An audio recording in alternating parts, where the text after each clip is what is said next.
Tonight, no relief in sight as wildfires continue to spread in the Carolinas. I'm James Bryerton in Charlotte. Welcome to a special edition of the Carolina Weather Group. Coming up, we will take you to Asheville to mark the 6-month anniversary of Helene.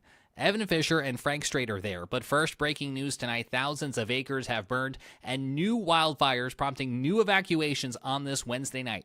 You are looking live at the Table Rock State Park fire in South Carolina, where smoke and flames visible there on the left-hand side of your screen as we, once again, have been monitoring this fire live on our YouTube channel. Between this fire in Pickens County and the Persimmons fire near Caesars Head in Greenville, officials have issued evacuations. The evacuations for these fires and all of the fires scrolling at the bottom of your screen tonight. Not but 20 miles from here, across the state line in North Carolina, the biggest fire in the South tonight, the Black Cove Fire Complex, has spread to over 6,000 acres. It has prompted evacuations in Henderson and Polk counties along Interstate 26. And for the first time tonight, firefighters are getting the upper hand on that fire. Containment there rising at the Black Cove Fire from 0 to 17% as of just 8 p.m. The Deep Woods Fire also jumping up to 11% containment as progress being made. But we do have new fires to tell you about, and let's just take you out to the live map. There's so many of them popping up tonight. We'll start from west to east, and you can see out here we do have a new fire that started just this afternoon in Swan County and quickly grew to 500 acres. We have a couple other fires that I do want to tell you about tonight. This one over near Cold Mountain. This is in Haywood. It's small, but you can see a couple of these red dots. They kind of look like chicken pox. This is satellite detected hotspots that we are able to pick up thanks to that technology on those NOAA weather satellites. We have 2 of those hotspots burning here outside of Asheville in Buncombe County. We know that they are visible from the downtown area.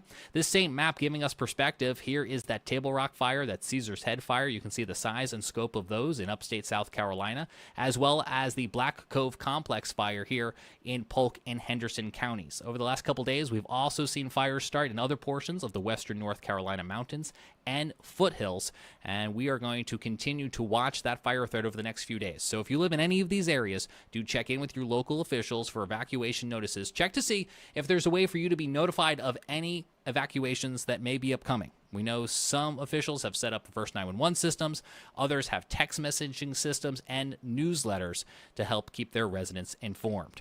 Dry weather with low humidity and gusty winds continue for the rest of this week, so the fire danger remains high. There is a burn ban in both North Carolina and South Carolina, so I repeat, do not start any fires. No burning of leaves, no campfires. The risk is simply too high.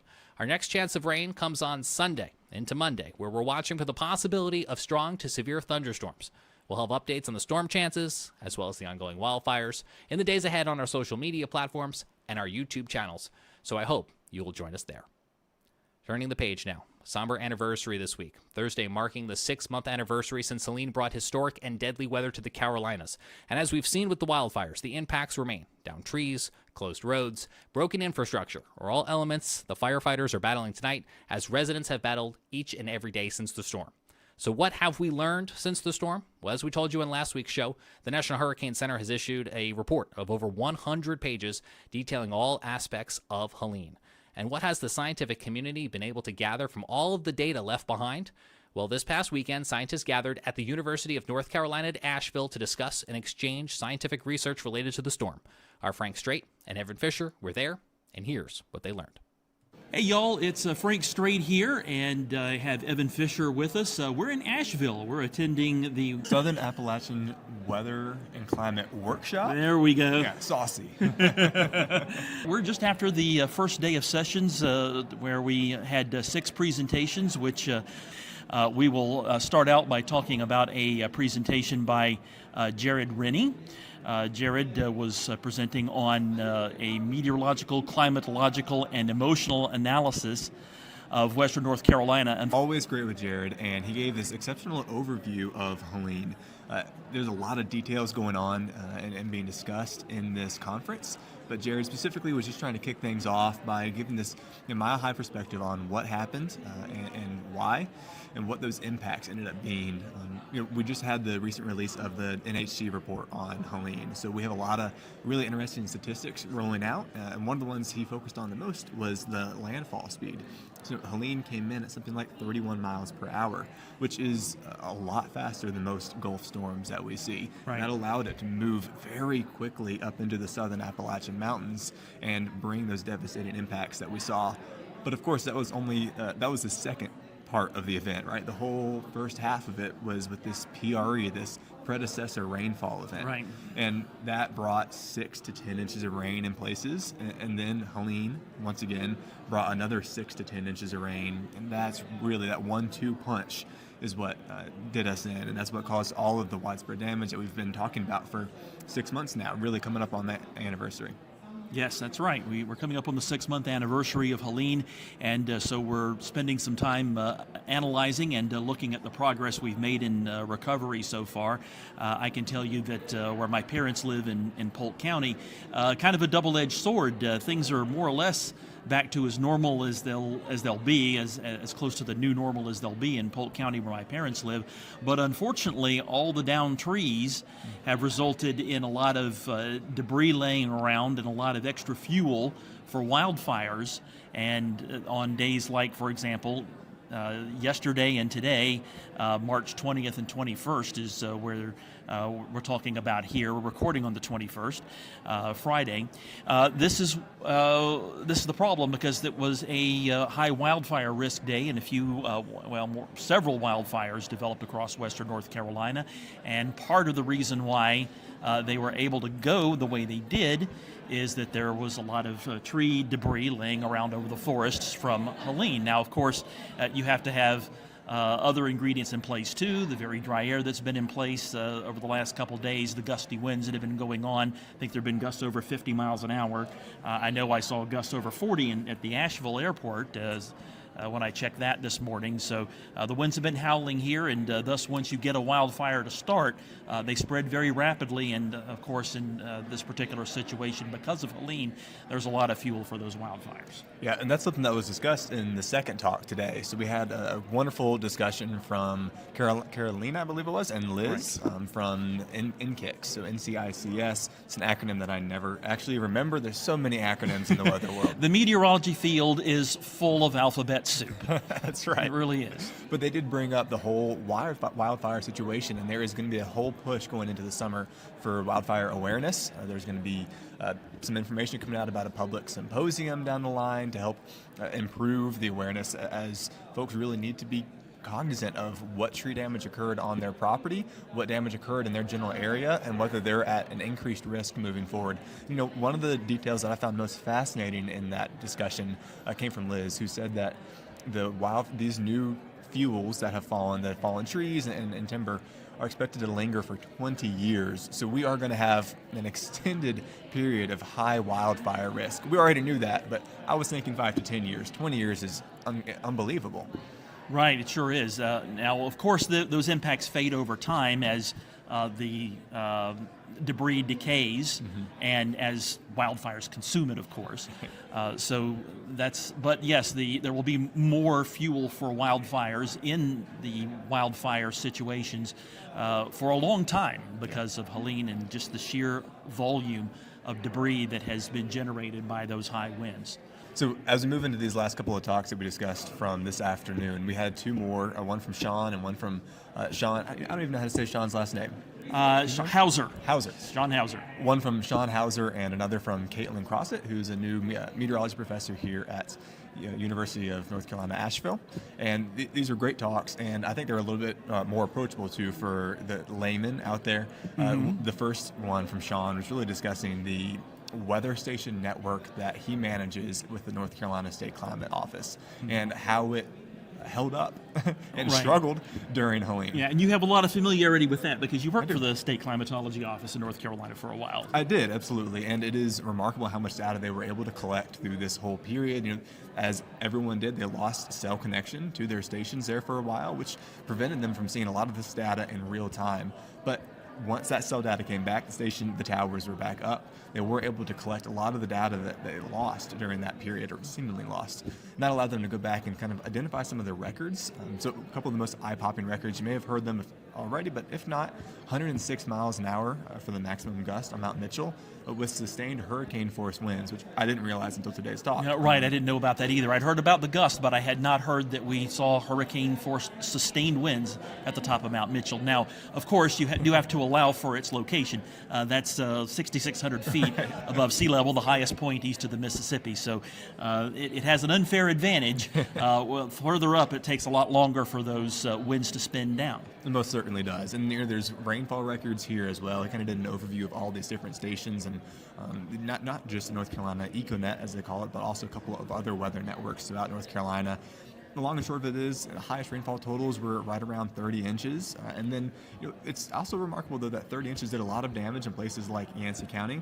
But then when you look at some central portions of Buncombe County, I have a brief moment of saying, oh, they only had 11 and 12 inches. And I even caught myself thinking that during this presentation. I have to remind myself that 11 to 12 inches in Asheville is a catastrophic quantity of rain, especially to receive it in just 3 days. Right, and because in the hilly terrain here, all that water is and rocky terrain as well. Not much of that's going to soak in. If you get an extreme rain event, it's all going to run downhill very quickly into the Shenandoah River and the French Broad River, and you're going to see extreme flooding because of it. Yeah, absolutely. And unfortunately, a lot of that runoff happened because the soils were already so saturated. And that's perhaps a good segue into the last talk of today. Soils were so saturated that even just wind gusts to 40 or 50 miles an hour, which, mind you, was on the low side for this event, was more than enough to topple trees and cause power outages. And that's why we saw, huge impacts that lasted for weeks throughout the region. Right, exactly. When you have so much rainfall, it loosens the soil and it results in trees coming down. That actually was a factor with Debbie in the Charlotte metro area. There was a lot of rain and the strong winds at the same time. The winds were, quote-unquote, only 40 to 50 miles an hour with some locally higher gusts, which normally wouldn't take trees down. But in this particular case, it did take a number of trees down in that area because the soils were loose. Yeah, absolutely. So there was our final talk here from Caitlin, Dr. Crossett here at UNCA, was just about some of this tree damage. And to be honest, I think one of the biggest takeaways is there's still a ton of work to be done as we seek to understand where the strongest winds were, why certain slopes saw more damage, even though they were on the leeward side of the mountain. There's just a lot of mystery still surrounding this whole topic, and I think a lot of work that lies ahead of this team here at UNCA. Right, it sure does. Hey there once again, y'all. Frank Strait here again with Evan Fisher at the Southern Appalachian Weather and Climate Workshop. Once again, day 2 of presentations here. And Evan and I are going to spend a few minutes talking about some of the highlights. The first one is one of the professors here at UNC Asheville, Douglas Miller, who talked about the unfolding of Helene as witnessed by rain gauge networks across western North Carolina.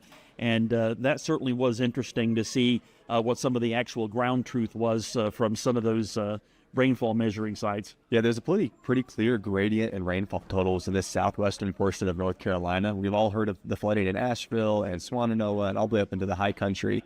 But when you get farther into the southwestern mountains, it wasn't nearly as much damage. And really what he was looking at here is these two different rainfall gauges, and just these collection of gauges, I should say. One of them in Haywood County, one of them in Macon County. And it's pretty remarkable how clear the distinction was between what was observed in Haywood with really heavy rainfall right as Helene was passing over, and then what was observed in Macon, where they just barely missed that remnant eye wall of Helene. Don't get me wrong, the rainfall was still extreme, but not quite to the degree that they observed in Haywood. Right, absolutely. So the next two actually were from the husband and wife team of Elaine and Christopher Godfrey.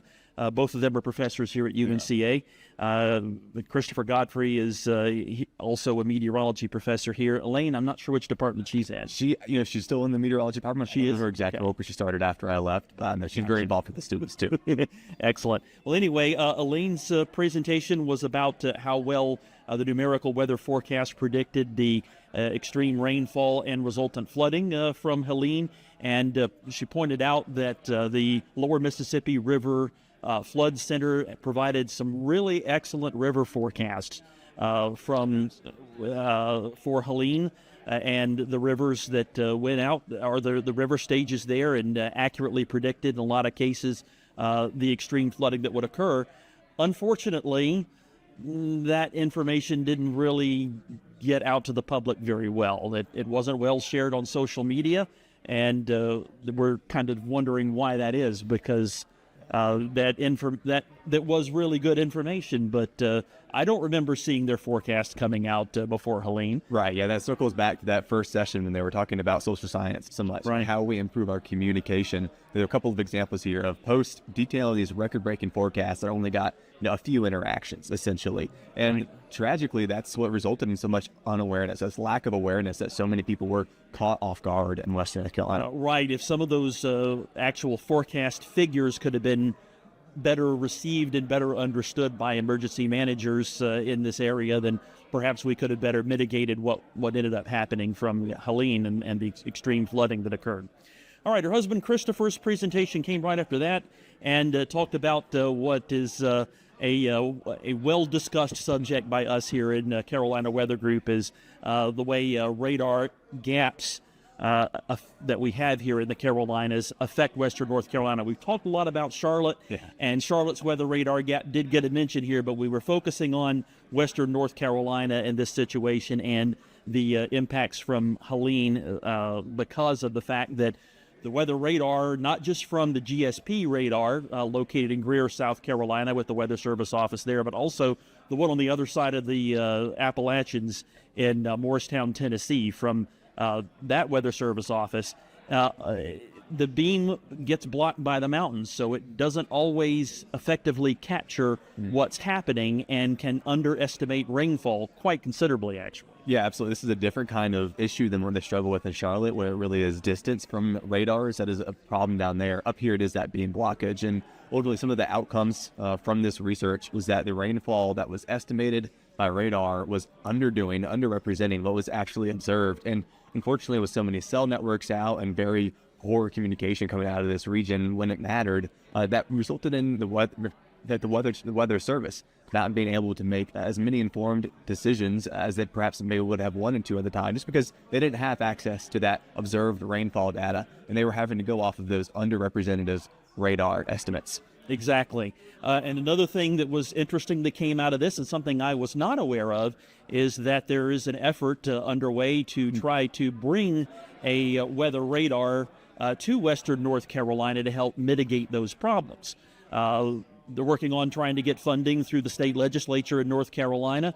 There was an effort a few years ago that failed, but another effort is underway now to try to get enough funding to build some weather radars, not just here in Western North Carolina, but also in other parts of the other parts of North Carolina that do not have very good radar coverage. Yeah, absolutely.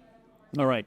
Following that came Amanda Sinning, who was discussing or who studied the effects of orographically induced rainfall. That means rainfall that is caused as wind flows over terrain features, and how that happened during Ivan and how it kind of relates to Helene.